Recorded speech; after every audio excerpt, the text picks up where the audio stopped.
시청자 여러분 안녕하십니까? VOA 뉴스투데이 시작합니다. 미국 세관 당국이 북한 노동자들이 생산에 참여한 중국산 수입품에 대해 통관 차단 조치에 나섰다고 밝혔습니다. 그러면서 북한의 강제 노동이 중대한 인권 침해이자 정권의 불법 무기 개발을 지원한다고 비판했습니다. 첫 소식 박형주 기자가 보도합니다. 미국 관세국경보호청 CBP가 이달 5일부터 북한 노동력을 사용해 제조된 중국산 제품들을 미국의 모든 입국항에서 압류하고 있다고 27일 보도자료를 통해 밝혔습니다.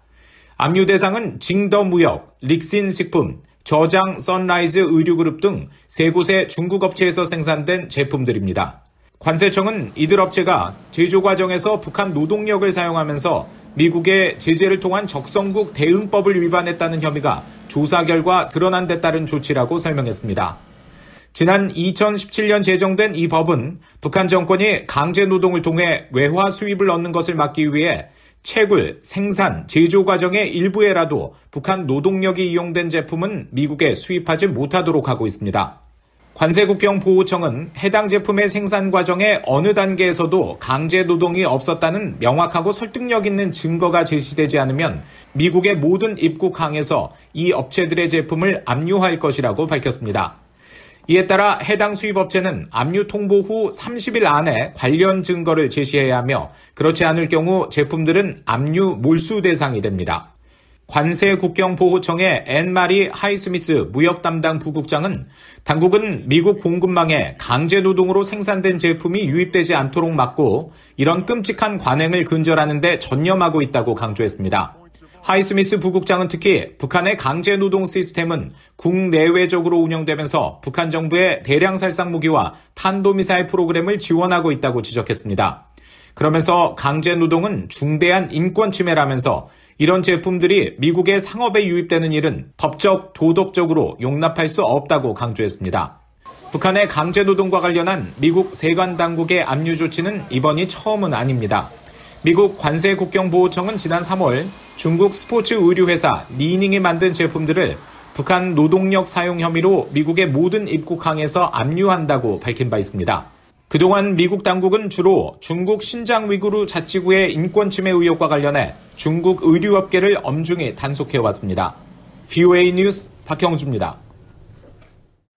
프랑스 정부와 유엔이 한국 영공을 침범한 북한의 무인기 도발에 대해 긴장을 고조하는 행위로 우려한다는 입장을 밝혔습니다. 프랑스 외무부는 26일 성명을 통해 북한의 무인기가 휴전선을 넘었다는 보도에 매우 우려하고 있다면서 북한은 지체 없이 국제적인 의무를 준수해야 한다고 지적했습니다. 이어 프랑스는 파트너들과 함께 북한의 완전하고 검증 가능하며 돌이킬 수 없는 비핵화라는 목표를 추구하고 모든 당사국 간 대화를 독려하겠다는 의지를 갖고 있다고 강조했습니다.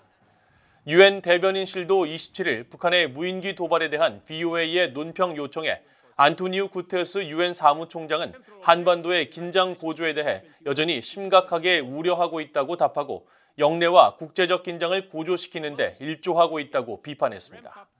앞서 한국합동참모본부는 26일 오전 북한 무인기 5대가 한국 영공을 침범해 경기도 일대와 서울 상공을 비행했다고 밝혔으며 한국군이 즉시 대응에 나서 100여 발의 사격을 가했지만 격추에는 실패했다고 밝혔습니다. 북한 김정은 국무위원장이 이틀째 진행 중인 노동당 중앙위원회 전원회의에서 내년도 국방력 강화를 위한 새 핵심 목표를 제시했다고 북한 매체가 전했습니다. 대외관용 조선중앙통신은 28일 보도에서 전원회의 2일차 확대회의에서 김 위원장이 보고를 통해 다변적 정세 파동에 대비해 내년에 강력히 추진해야 할 자위적 국방력 강화의 새로운 핵심 목표들이 제시됐다고 말했다고 보도했습니다. 그러나 북한 매체는 김 위원장이 제시한 핵심 목표가 무엇인지는 구체적으로 밝히지 않았습니다. 김 위원장은 이 밖에도 조선반도에 조성된 새로운 도전적 형세와 국제 정치 정세가 심오하게 분석되는 현 상황에서 당과 정부가 국권 수호와 국익 사수를 위해 철저히 견지해야 할 대적 투쟁 방향을 명시했다고 북한 매체는 전했습니다.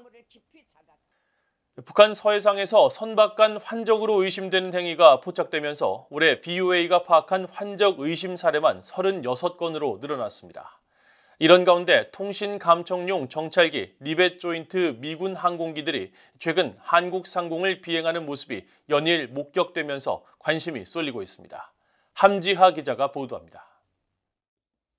북한 서해 초도 해상을 촬영한 27일자 플래닛랩스의 위성사진입니다.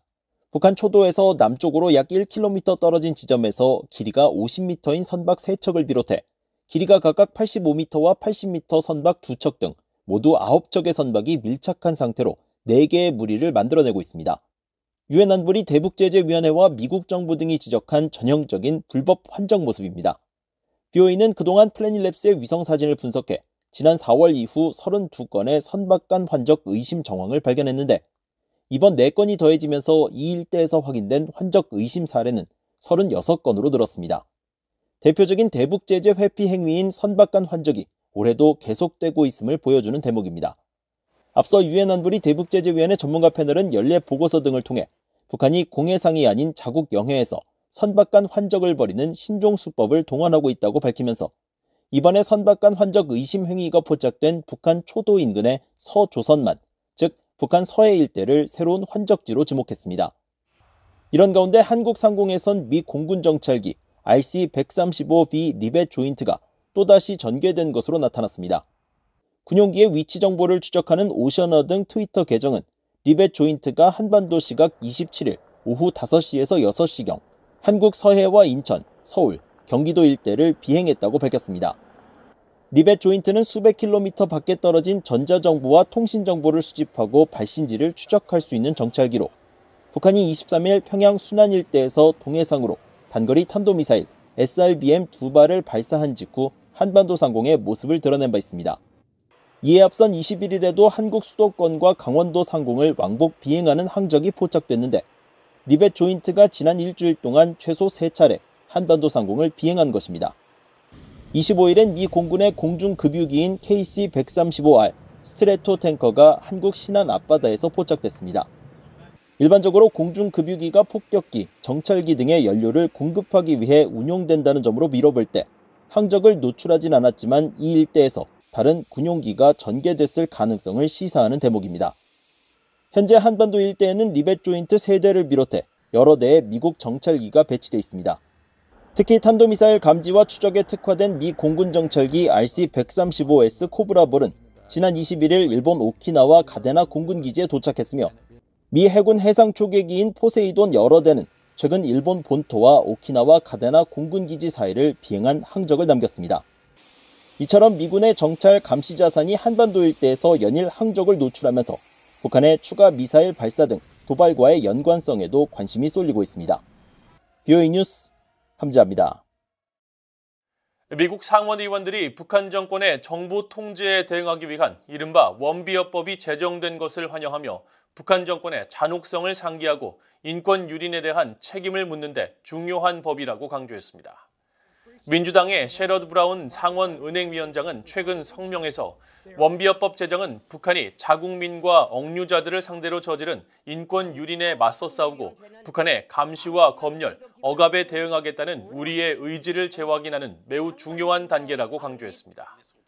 민주당의 크리스 쿤스 상원 의원도 원비어법이 국방수권법의 일환으로 통과돼 원비어를 기리고 우리가 김정은의 폭력적인 통치하에서 고통받은 모든 이들을 위해 책임과 정의를 추구한다는 것을 재확인해 기쁘다고 말했습니다. 공화당 소속인 오하이오주의 로 포트먼 상원의원은 이 법은 원비어가 계속 기억되고 그의 부당한 죽음에 책임이 있는 잔인한 북한 정권이 원비어의 죽음과 다른 무수한 인권 침해에 대해 책임지도록 하는 데 도움이 될 것이라고 밝혔습니다. 원비어법은 북한 내 정보 통제와 관련해 제재 권한을 대통령에게 부여하고 추가 예산을 지원해 대북 방송을 증대하며 북한의 정보 검열에 대응하기 위한 방안을 마련하도록 하는 내용 등을 담고 있습니다. 미국 의회에서 지난 2년 동안 계류 중이었던 미국 이산가족 상봉법이 최근 제정된 것과 관련해 미국 내 한인 이산가족 관련 단체 등이 환영한다는 입장을 밝혔습니다. 미국 내 한인 이산가족 단체인 재미 이산가족 상봉추진위원회 이차이 대표는 27일 BOA와의 전화통화에서 이산가족 상봉법이 2023 회계연도 국방수권법의 일환으로 제정된 데 대해 북한에 가족을 둔 한국계 미국인들에게 희망의 메시지를 준다고 평가했습니다. 그러면서 이번 법 제정을 통해 북한과 이산가족 상봉 논의를 시작함으로써 대화가 재개되고 이산가족 상봉 문제에도 진전이 있기를 바란다고 밝혔습니다. 로버트 킹 전 국무부 북한인권특사는 미국 이산가족 상봉법 제정은 고무적이라면서도 미국과의 대화를 꺼리고 있는 북한의 미온적 태도에 변화가 있지 않는 한 미국 이산가족 상봉 문제가 진전될 것으로 기대하기는 어렵다고 지적했습니다. 다만 이번 법 제정은 미국이 이산가족 문제 등 북한과 관련해 인도주의적 사안에 큰 관심이 있다는 것을 보여주는 상징적인 측면에서 의의가 있다고 킹 전 특사는 평가했습니다. 이상으로 VOA 뉴스투데이를 모두 마칩니다. 시청해주신 여러분 고맙습니다.